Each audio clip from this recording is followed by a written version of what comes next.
Sa videong ito pag-uusapan natin ang sinasabing mga maaaring dahilan kung bakit nga iniligtas nga ni Shanks itong si Luffy.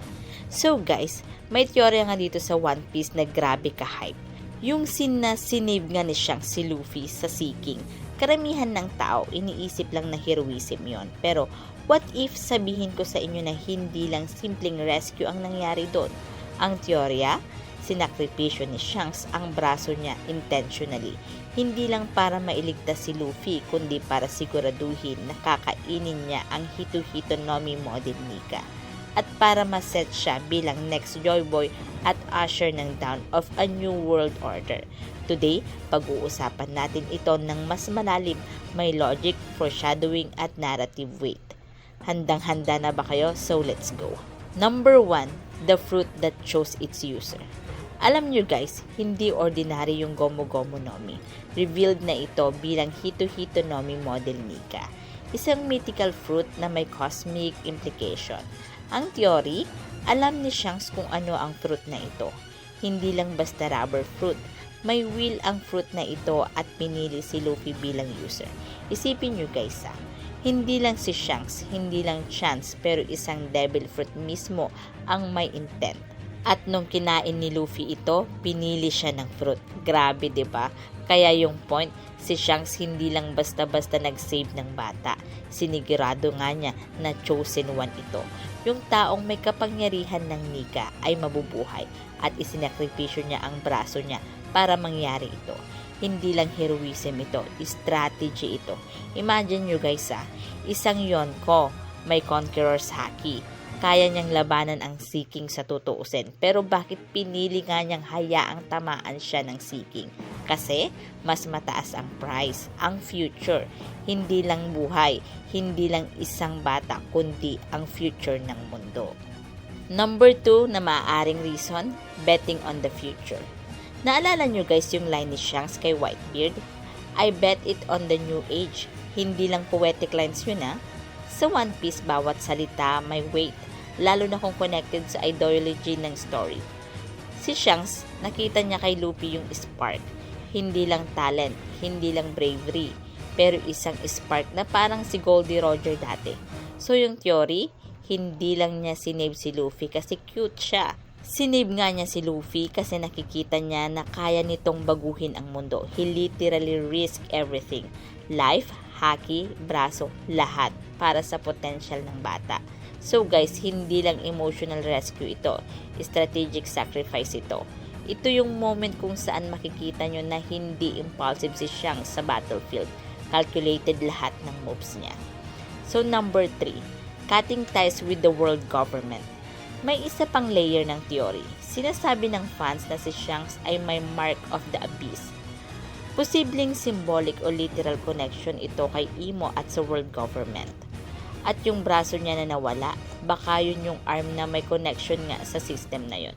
Ngayon isipin nyo, sa pagsasacrifice ng braso niya, hindi lang niya sinave si Luffy, pinutol rin niya ang sarili niyang connection sa world government.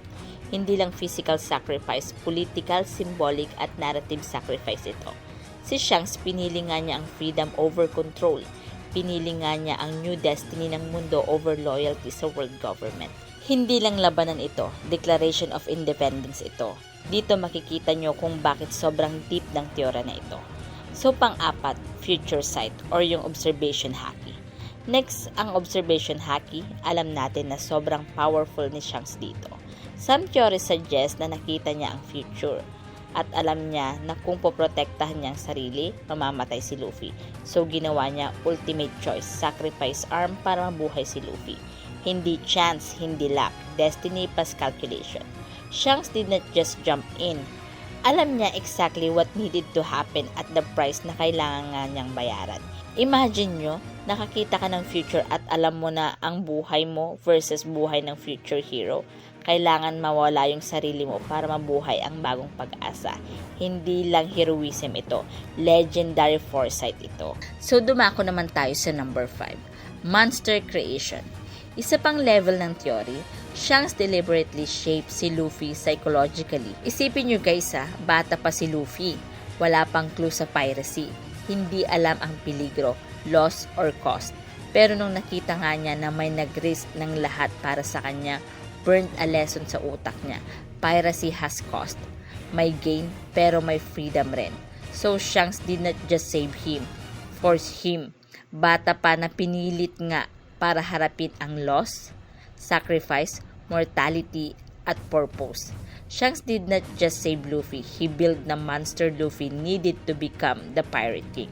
Without this moment, wala yung unbreakable Luffy, wala yung Straw Hat Pirates, wala yung courage niya sa New World.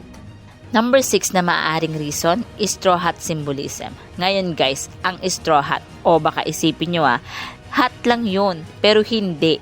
Sa One Piece, symbols matter, legacies matter, wills matters. Shanks did not just hand over a hat, he handed responsibility, hope, and future. Ang Straw Hat, hindi lang basta hat. Ito yung representasyon ng will ng bagong henerasyon. It ties Luffy sa Roger's legacy, Shanks, foresight, at world's next big wave. Every time na isusuot ito ni Luffy, kanyang bitbit ang promise, burden, at destiny.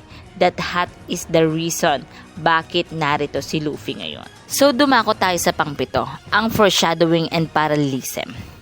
Zooming out, One Piece has patterns, recurring themes, foreshadowing with purpose. Tignan nyo guys Roger plus Luffy's parallel, Whitebeard plus Shanks dynamic, Ancient Weapon storyline, Joyboy prophecy, Void Century revelations. Ang lesson, power is not just strength, its purpose, its will, its destiny.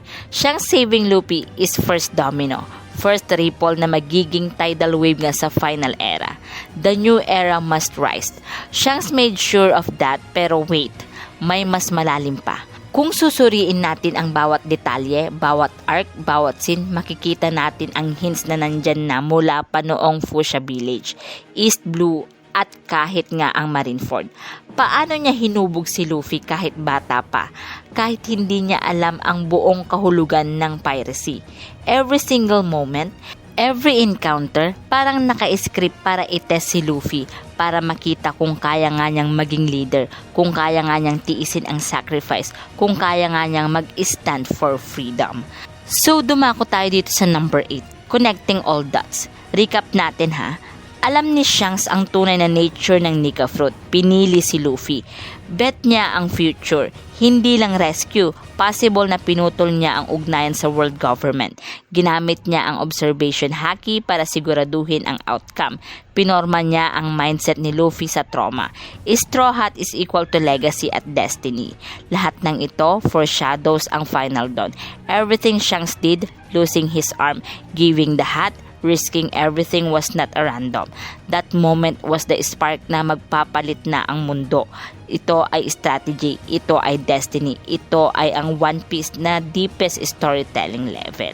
So yan nga guys, ang ilan nga sa mga sinasabing ngang maaaring dahilan or tunay na dahilan kung bakit nga iniligtas nga ni Shanks itong si Luffy. So next time na mapanood nyo yung scene, isipin nyo na hindi lang siya sumugod para maging hero. Hindi lang siya nagpakamataas dahil alam niya on how to use haki.